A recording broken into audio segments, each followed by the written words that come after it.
Good to be with you. It's the Tuesday before Christmas, and if I look a little rushed, actually I have no idea how I look.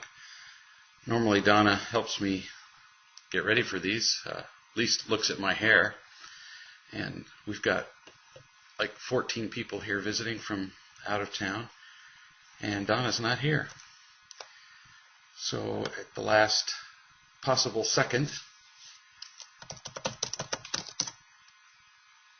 one of the kids came and said to me, "Aren't you supposed to be on a video chat?" Which was, 3 minutes ago.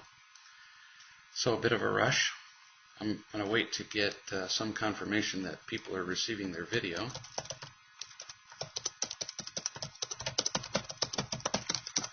Because normally Donna takes care of that and chats with people in the room, and I don't have her here. Okay. So, looks like we've got video, and we'll proceed. Sorry about the delay and my forgetting with a house full of people. So our first viewer says, "Before I learned about real love, I blocked possibilities of romantic relationships with people who might have been able to be loving, and instead accepted people into my life with whom I've had less than loving relationships. When we don't know real love, the emptiness is intolerable. So we will fall for some form or variety of forms of imitation love. I mean, we will. The seduction is just overwhelming. So it's the coin that we look for. We look for people who can give us imitation love, and others find it in us as we offer it to them.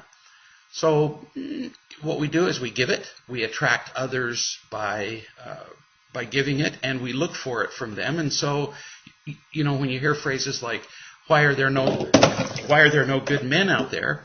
What is really meant is that what we're finding is people that we attract with imitation love. It's the only thing that we've got.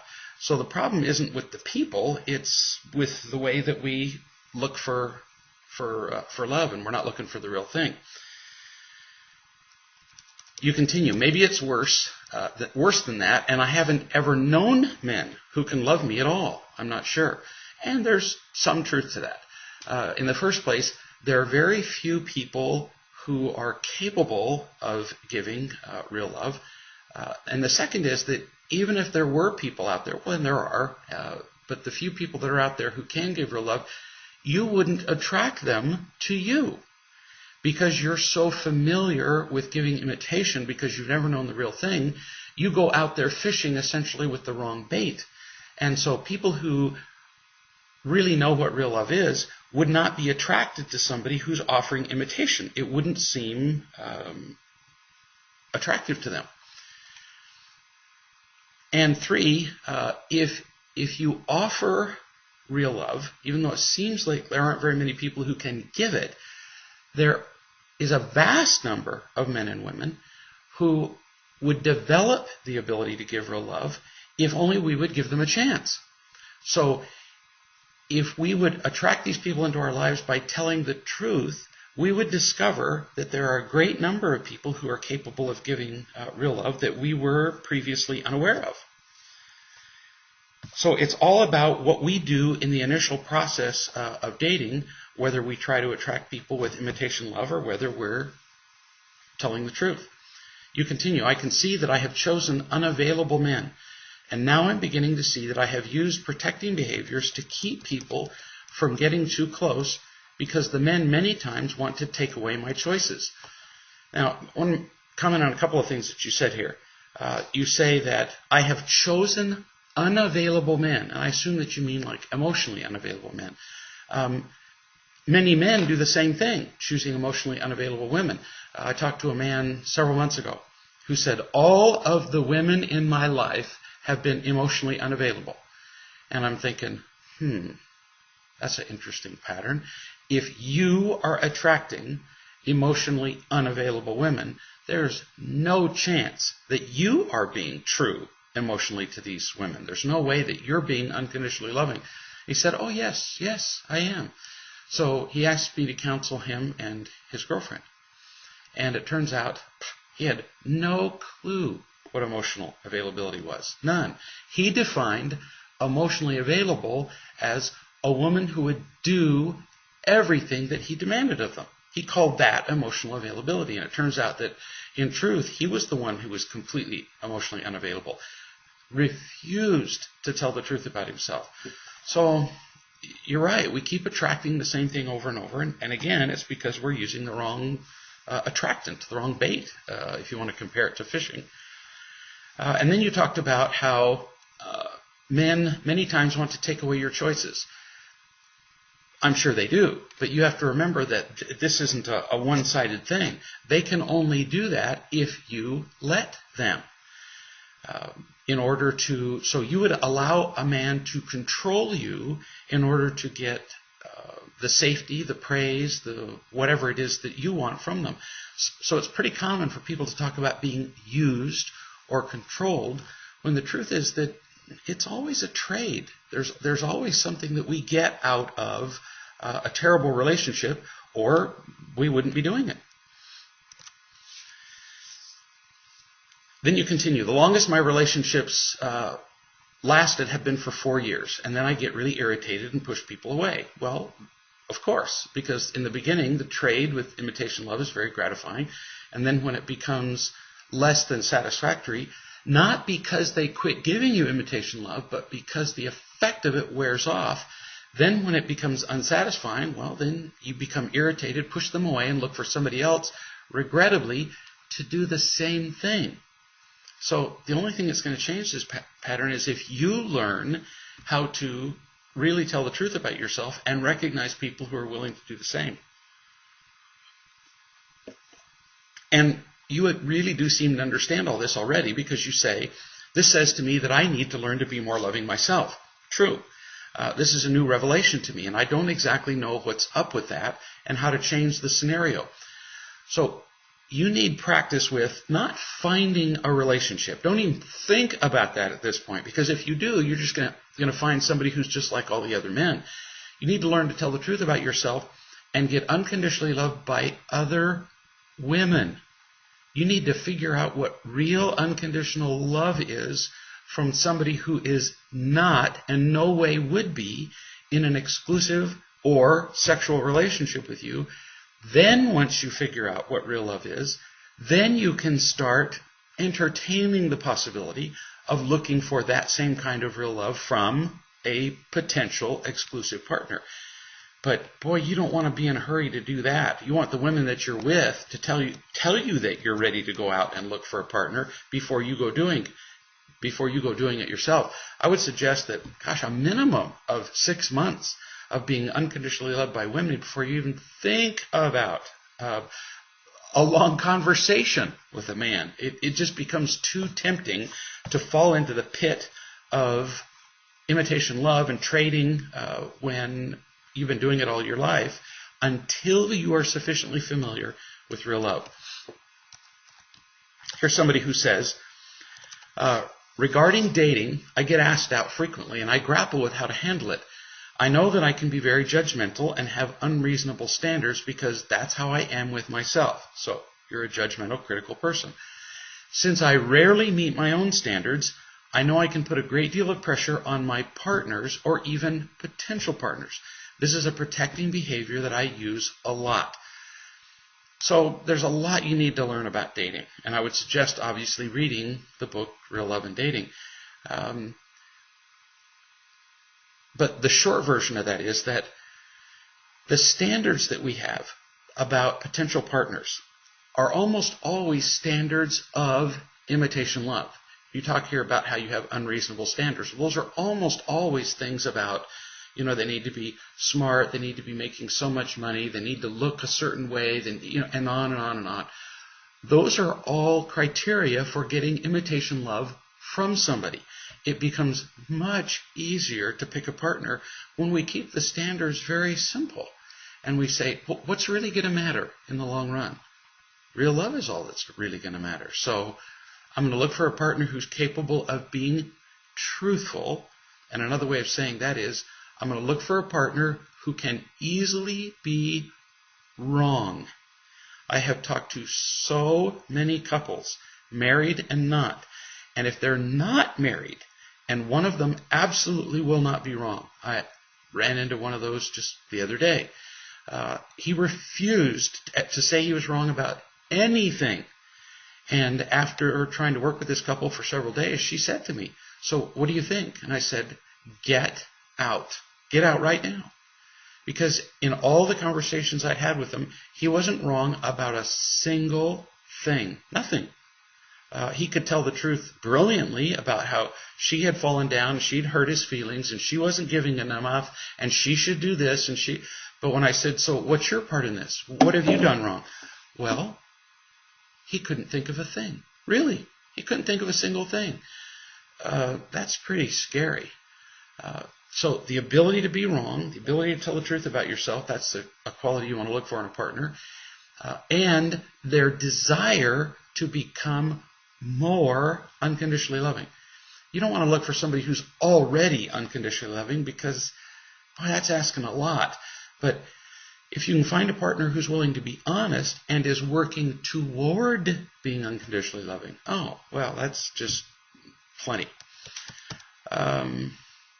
You continue. Since I'm working on being more loving with myself and others, I tend to want to give these people an audience with me, but sometimes what happens is that I ignore my gut and go along in the relationship because I'm afraid that my discernment will cause me to miss out on somebody who could be a total match with me. At this point, I'm so mistrusting of my gut because I feel as though it's really up to protecting me, and so I ignore good pieces of intelligence about men. Unfortunately, our gut, again, is based on that initial, immediate evaluation that we do of people about their ability to give us imitation love. In almost one look and 1 minute, we can determine whether somebody is capable of giving us sexual pleasure, power, money, whether we'll feel safe with them, whether they'll flatter us, whether we can do all that inside of 1 minute. And we call that our gut. Well, that's all imitation love stuff. So it really takes a little time and a little practice to learn whether somebody's interested in being truthful, whether somebody's interested in being loving. Now, it doesn't take forever. Once you get better and better at what to look for, and again, I recommend reading Real Love and Dating, it will give you pages of questions to ask, pages of things that you could tell your partner that would share the truth about yourself. And if you discover that you're with somebody who's never wrong, why would you want a second date with somebody like that? They're essentially unteachable when they're right all the time. So it does take a little longer to determine somebody's at least inclination toward real love, but we can figure it out pretty well. We don't have to hang in relationships for a year, as many people do, before they figure out that their partner's impossible. This next viewer says, I stayed out all day doing errands and such. I did call my husband 2 times. Once I left a message, and another time I spoke to him.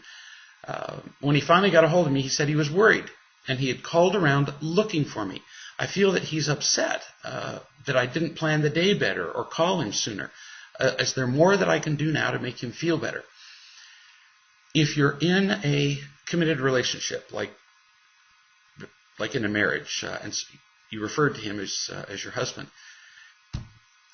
the kind and thoughtful thing to do is to always let our partner know where we are.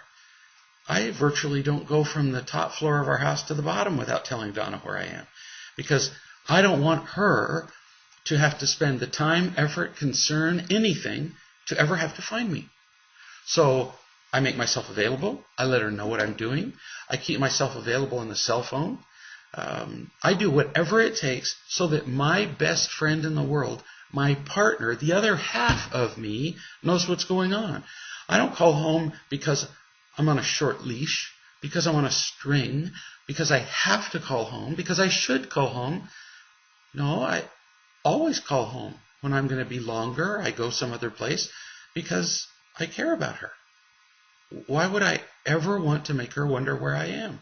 Why would I ever want to make her look all around the house for me or call me multiple places looking for me?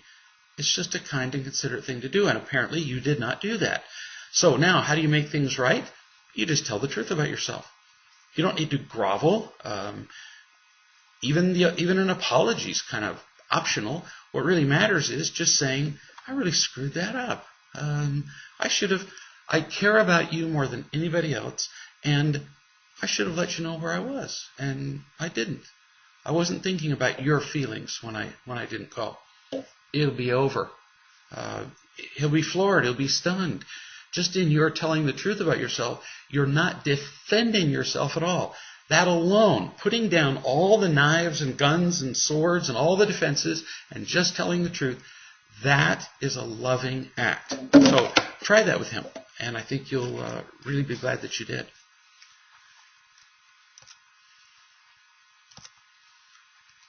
Here's somebody who says, I stayed out all day doing errands and such. Oh, we did that one. The next one. I've been practicing real love with my best friend the last 2 months. I've stopped telling him to change and offer solutions, and I've also got enough real love from others to not be feeling alone when he withdraws. He withdraws because he's afraid if he's close, he will lose the person, and he feels it's his fault, so he shouldn't have fun and be with someone he likes. I'm not entirely sure what that means. All right, that makes some sense. He's afraid that if he gets too close, then he will experience pain from losing the person that he's with, like you. And so he doesn't want to have too much fun with them because then it would hurt when he loses them. I get that. And gosh, how common is that? And he would have that fear only because every person he's ever gotten close to in the past has left him, has hurt him, has betrayed him, at least in his perspective. And that's always what happens when a relationship is based on imitation love. We get together, we flatter each other, we have great sex together, whatever it is. And the feeling is so great that we look to that person to continue making us happy in that way. Then when it fails, as imitation love always does, we feel disappointed, we feel let down, we feel betrayed. We leave, they leave, somebody leaves, and we go, oh, that's just terrible. I don't want to go through that again. So he has no clue what real intimacy is. It doesn't come from having sex. Real intimacy doesn't come from flattery and just doing things for other people and trying to be the person that the other person wants. Oh, real intimacy comes from being completely open and honest and truthful and caring about the other person with all their mistakes. Most people have never seen that. So he gets close to you. He's afraid he's going to screw it all up. He backs off. Of course. Every other time he's gotten close to somebody, he's been hurt. So little wonder that he'd want to avoid that kind of pain. And then you continue. I don't tell him the truth about missing him when I don't hear from him, which is a good thing, actually, because most people, when all they've known is imitation love, and they say, oh, I missed you when you were gone. They're not saying, I missed just being with you. I missed your company. I missed the opportunities to care about you. No. When people say I miss you, what they're saying is, I missed all the things that I demand that you give me to make me happy. And boy, well, even though it sounds flattering to say, I miss you, it actually puts a huge burden on the other person. Because now what we're telling them is, now that you're back, you better hurry up and make me feel good. So in most relationships, until you know that it's based on real love, saying I miss you can be a real pitfall. Not always bad, but it's risky. And I don't hold him accountable sometimes. And sometimes it does bother me when he withdraws. So what can I say to him about withdrawing in the real love way? So if you're going to talk to him about withdrawing, you got to tell him that these are entirely different rules. This is unlike any relationship that he's ever been with. And what you're going to do is You're going to talk to him about how real love works. So you say, we both get to screw up. I get to be attacking and manipulating. You get to withdraw from me. And then we will talk about it. We'll work it out. I may say to you, and this is me speaking like I was you, you would say, I would say to my partner, it looks like over the last couple of days, or the last couple of hours even, it looks like you've just been kind of pulling away. Now, I'm not telling you not to. I'm not. I'm not voicing an expectation. I don't need you to do a thing, but it appears that you're pulling away. And if there's a reason for your withdrawing that we can talk about and that we can both learn from, then I'd love to. But that's up to you. Do you see how different that is from what we usually do? Oh, so you're pulling away from me again. See, that's not a discussion, it's an accusation. Well, why are you being quiet and pulling away? How come you're not talking to me? See, again, an accusation. Completely different from what I just simulated for you, where you just bring it up as an observation. If they want to talk about it, fine. And then you practice over and over again being honest about yourself and occasionally being honest about your partner. If you see your partner engaged in some behavior like withdrawing that's harming both him and your relationship. Here's somebody who says, you have talked about how we can only make plans that involve ourselves, not someone else, since they have their own freedom to choose what they want to do, which makes sense to me. But then I think about being in a marriage situation, and it seems to me that there have to be some plans that involve both of us if we're considering joining our lives together. Isn't that true? So shouldn't some of our plans include our spouse once we're married and committed to each other? Well, sure. But look at your first sentence. You talked about how we can only make plans that involve ourselves. And that's true. I can only make a plan that involves me. But with our partners, we can, and even should, propose plans and discuss them. So by myself, I can decide that I'm going to get up at 4 a.m. and go out and chop wood or whatever it is I'm doing. But with my partner, I would propose something we wanted to do together. So for example, I might say, I'd like to go out and spend the morning chopping wood.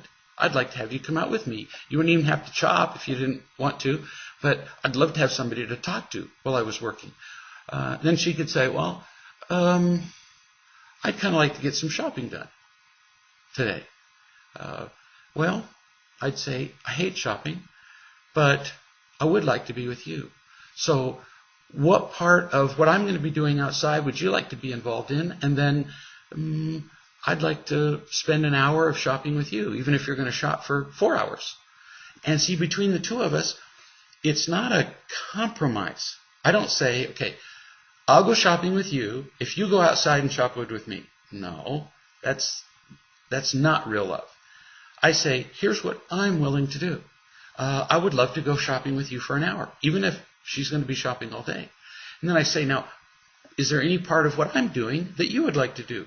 Only because it would maximize the amount of time that we spend together.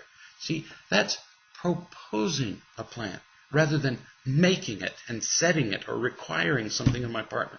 And that's just fun.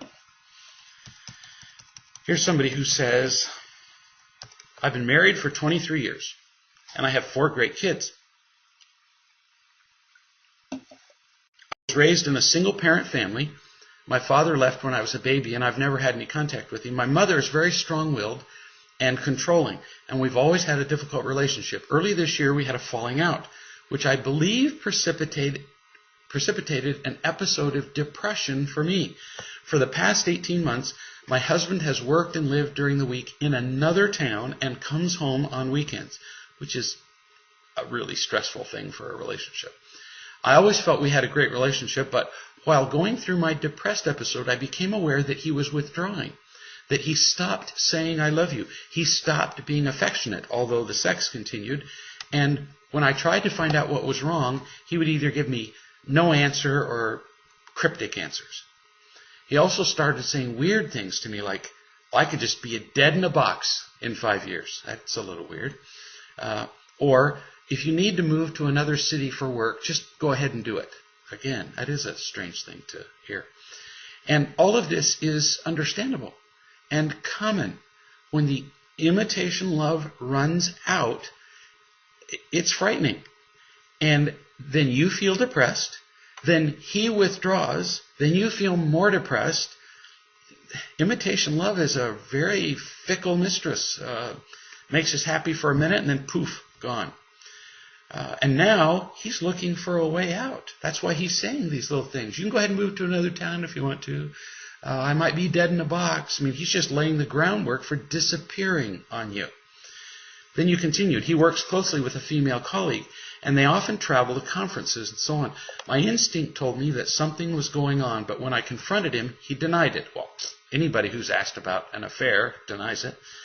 And he said that she was just a great girl and a friend, and in fact, he made me feel guilty for asking. Again, bad sign.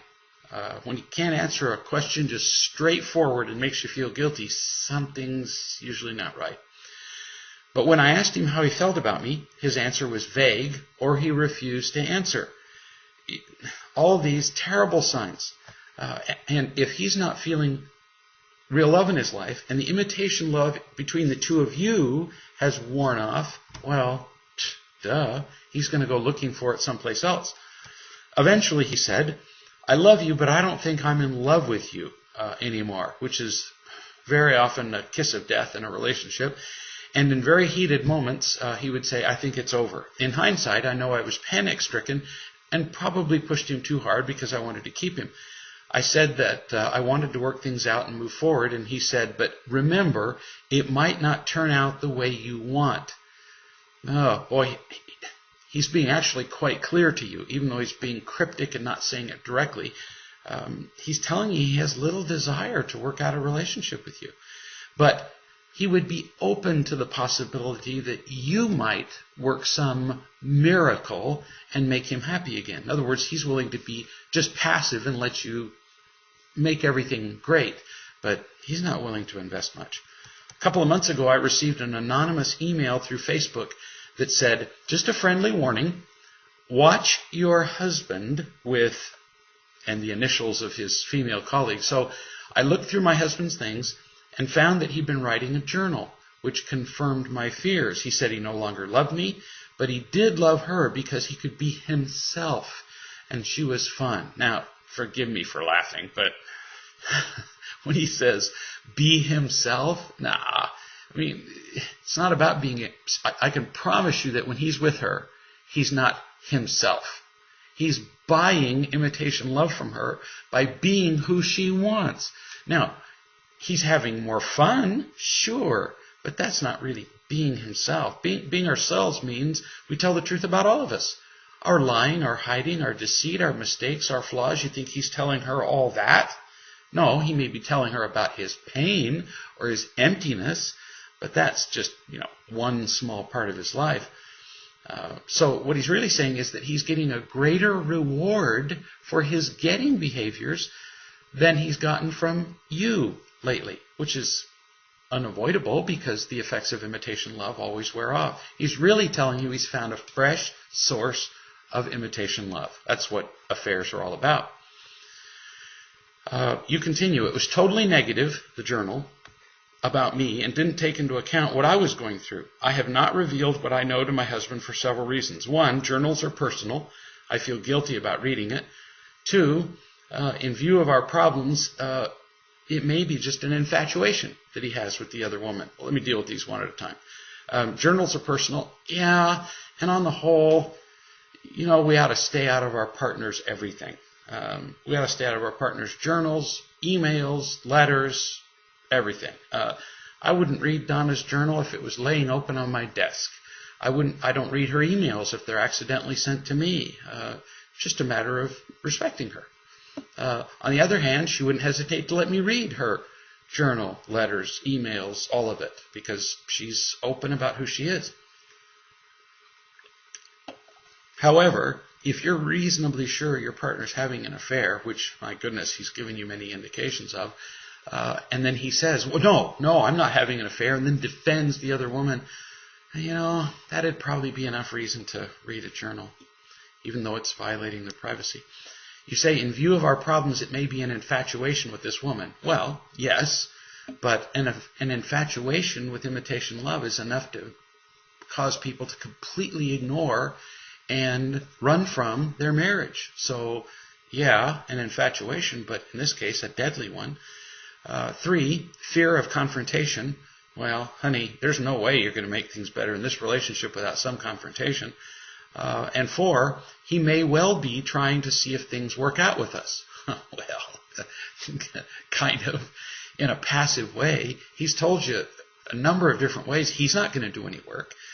But yeah, he's probably willing to have you just miraculously change and miraculously make him happy without any effort on his part. So that's not much of a point. And 5, I don't want to shame him.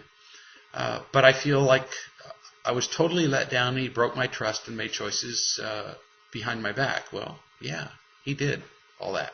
And you can proceed with a plan without necessarily talking to him about his journal. That's really not an important piece of information because you know all this from his behaviors anyway. So the journal just confirmed it.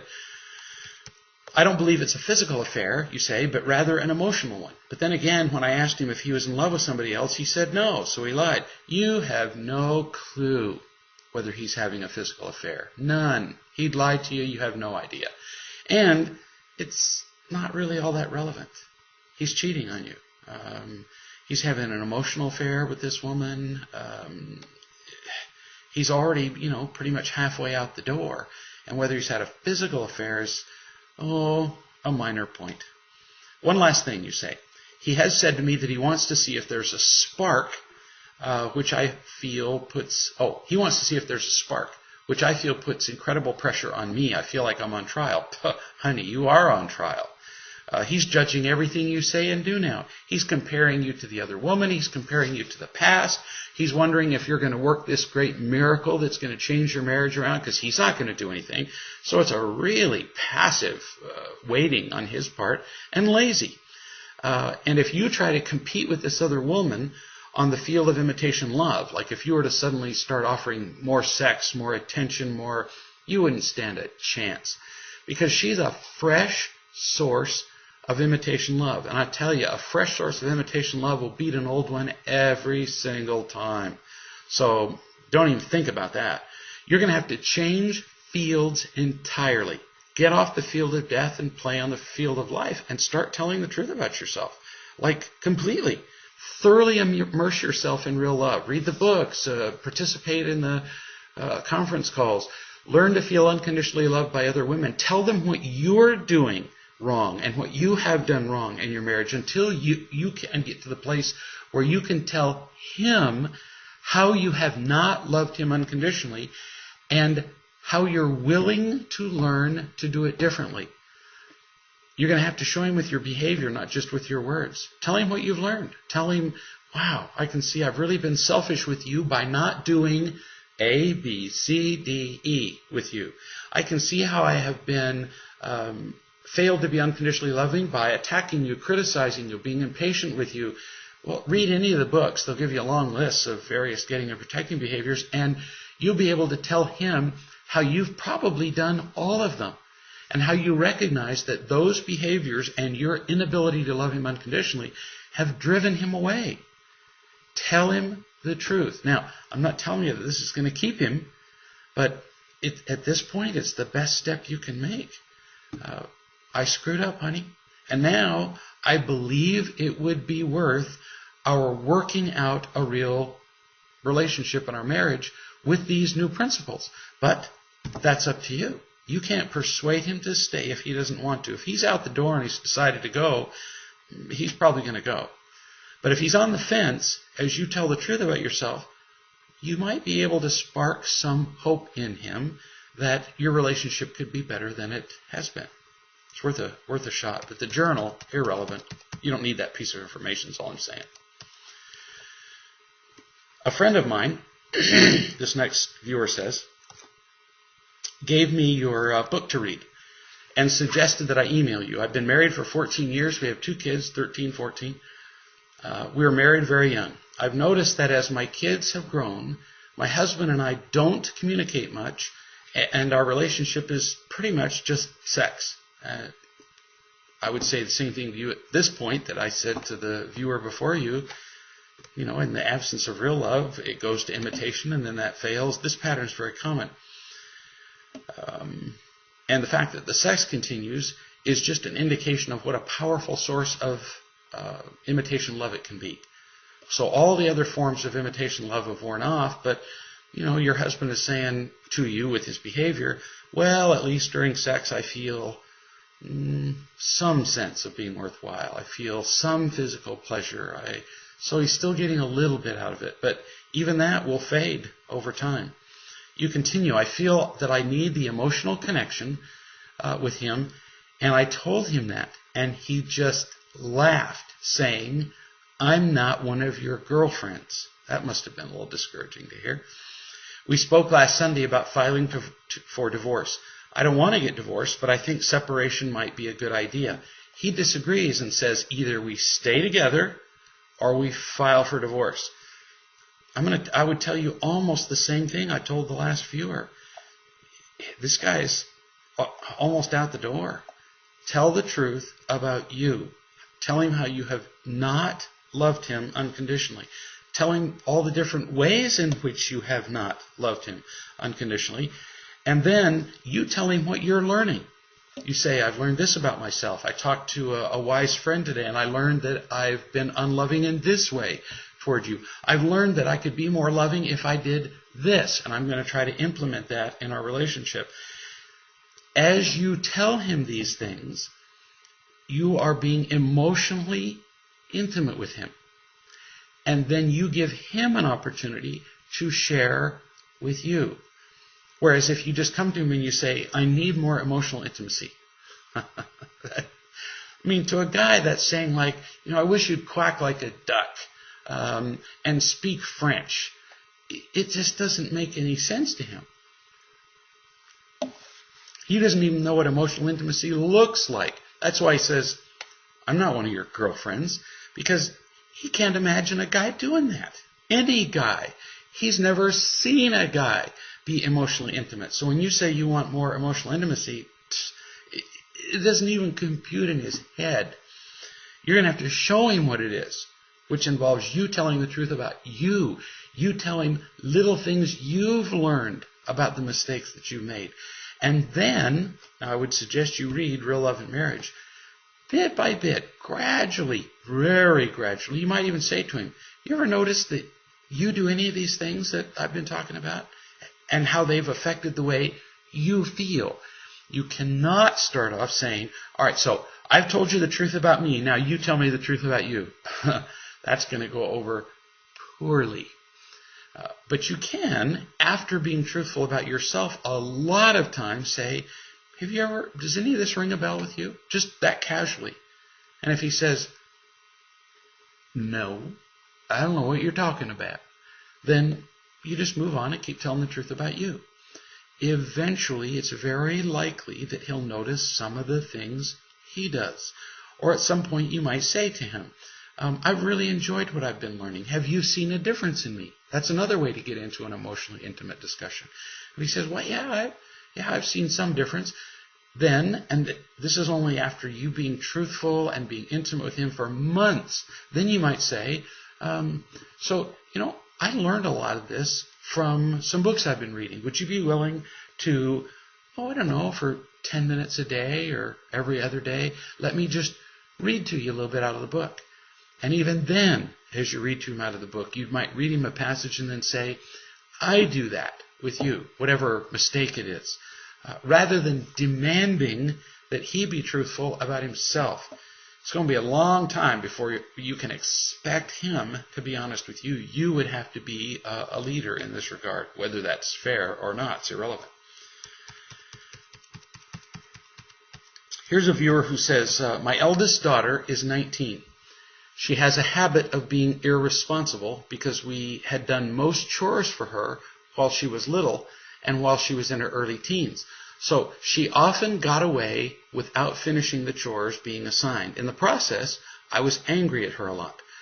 Earlier today, I needed to talk to her about a task that should be done by her. But she didn't get it done because she didn't plan ahead and, well, she just failed. Because I was afraid that I would be unloving, I went and asked the advice of some wise women and practiced what to say before I actually talked to her. So I was advised to tell her that it was my fault, that I did not teach her. This is what happens when Donna's not here helping me. Hang on. Apologize for that. Donna's not here tonight, and so for one thing, if you have a question that you're not getting answered, it's because Donna's not there to field them and pass them on to me. So if you do have a question, email it to me so I can answer it next week. Greg@reallove.com. So you said you were advised to tell your daughter, and I'll go back to quoting you, that it was my fault that I did not teach her how to be responsible while she was little, and I want to help her to do things better now. However, she responded badly. She kept accusing me that I was criticizing her, and I was trying to put her down by saying that she was not responsible.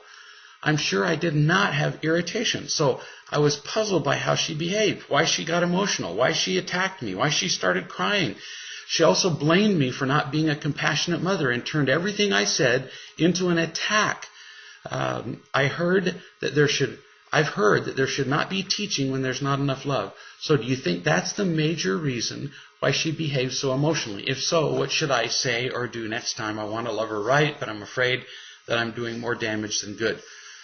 So this kid learned to be irresponsible because she wasn't taught responsibility by you. Now, we're going to ignore your husband's part in this for now. It just doesn't matter. So you taught her to be irresponsible, and you also taught her how to be irresponsible by being a victim, by saying the things that all victims say, like, well, I can't help it when she hasn't done something, or when you bring it up, you're being so mean to me, or, well, it's just too much, it's too hard. They're all variations on wah, wah, wah, wah. And unconsciously, we teach our kids to exhibit victim behaviors. How do we do that? Because we say, do this thing. And the child comes back and says, well, you're so mean to me. And then what do? We modify the assignment. We make it less difficult. We give them more time. We say, oh, I'm sorry, or whatever. We respond in some way that is favorable to them. Well, if you're going to train a dog, what do? If the dog does what you want, you give it a treat. And the dog goes, I like it. I'm going to do that again because I get a treat. And the dog learns to do the behavior for which you give them a treat. That's what we do with our kids. We train them just like dogs. The child cries and whines. Actually, they're actually training us.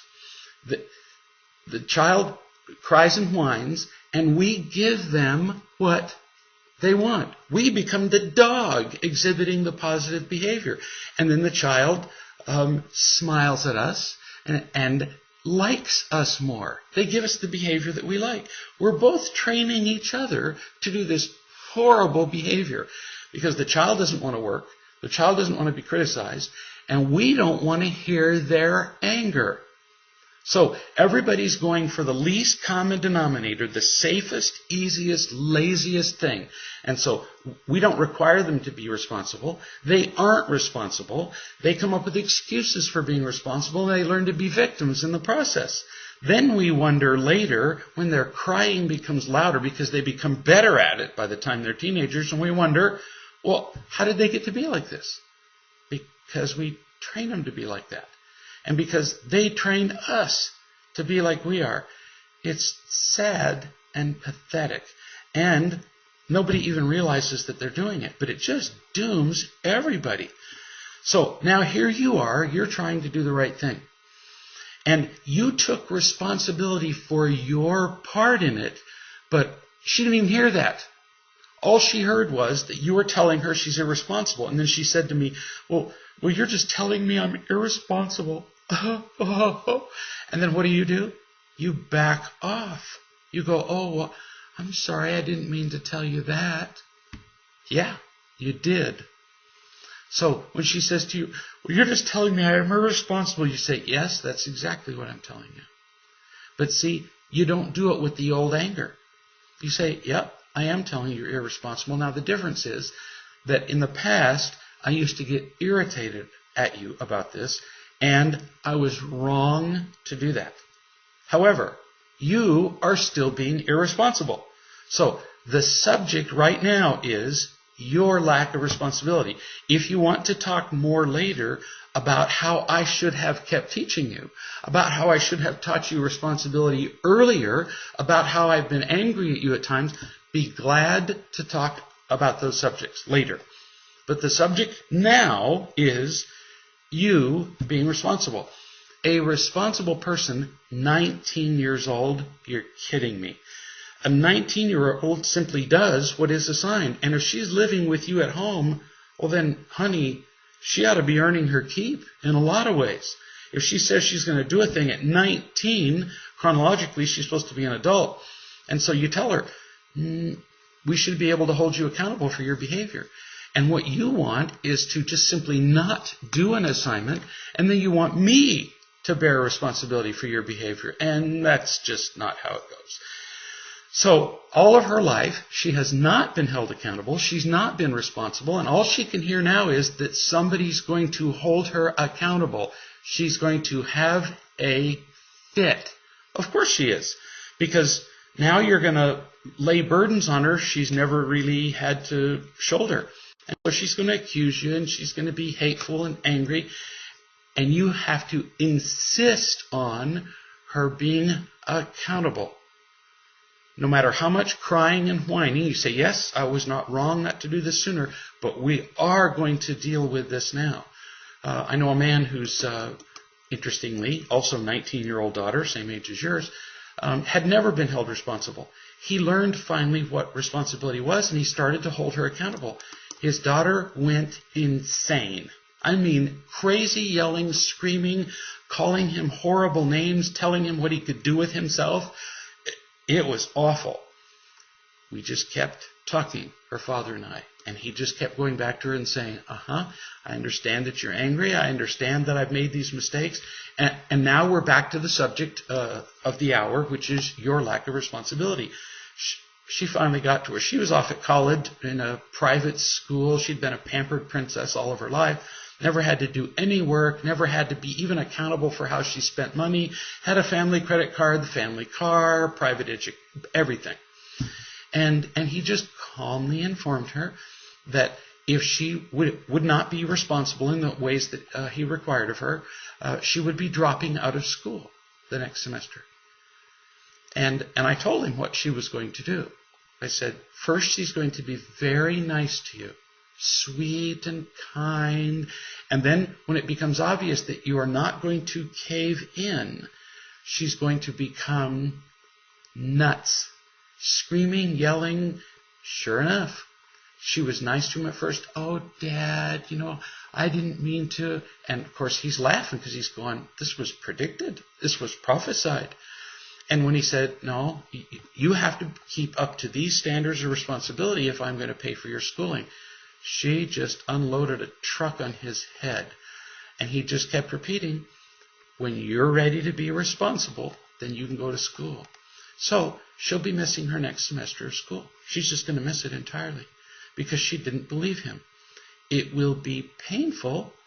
And that's the whole reason that he hasn't held her responsible up to this point, because he didn't like the pain he felt from her disapproval when he tried to teach her responsibility. So that's exactly when he has to continue pressing forward, teaching her. It's when he's in pain, because his pain's always caused him to back off and not teach her. You have to do the same thing. Your daughter is going to try to get you to back off by being nice, screaming, yelling, alternating back and forth. the subject is still responsibility. And you need to outline clearly what her responsibilities are. At age 19, like I said, she's an adult. She should be responsible for this, this, and this around the house. For reporting to you this, this, and this about her schooling. It's up to you how you handle responsibility. I mean, at age 19, it's even a possibility that she might be required to go out on her own and earn her own living. If she doesn't like, I say to a child past 18, if you don't like the way the rules are at home, the solution is a snap. Go find your own home, your own car, your own transportation, your own tuition, your own everything, and let me know how it goes. Because that's the alternative. You can keep the rules here or you can keep the rules there. But outside the home, you'll have to support yourself. Be interesting to see. Your daughter's at that place. If you don't teach her responsibility now, you don't have a chance when she gets older than this. You just don't have a prayer. So be calm, be loving, but be utterly direct about teaching her what she needs.